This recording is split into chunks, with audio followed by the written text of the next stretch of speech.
Welcome to Man Does Tech, where I solve the problems you didn't even know you had. In this video, I will explain how to check your Jeep Compass transmission fluid.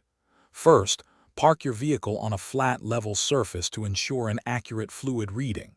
Next, run the engine for about 10 to 15 minutes to warm up the transmission fluid. This helps it circulate properly.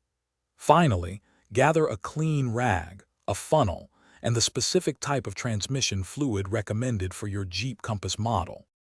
Now pop the hood and locate the transmission dipstick.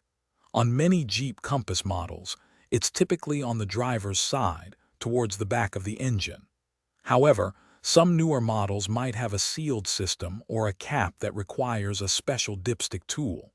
If you have a traditional dipstick, pull it out, wipe it completely clean with your rag, then reinsert it all the way into its tube. Carefully pull the dipstick out one more time and observe the fluid level. It should fall between the hot markings on the dipstick. Also, note the fluid's color. It should be reddish and clear, not dark or cloudy. If the fluid is low, add small amounts of the recommended transmission fluid through the dipstick tube using a funnel, checking the level frequently until it reaches the proper range.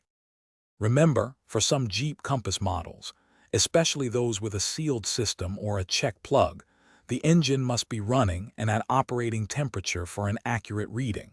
Always refer to your owner's manual for the exact fluid type and specific checking procedure for your vehicle.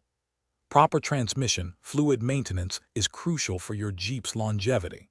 Also, check the description below for a link to Darn Tough socks and other great deals. Thanks for watching. If you found this helpful, don't forget to like and subscribe.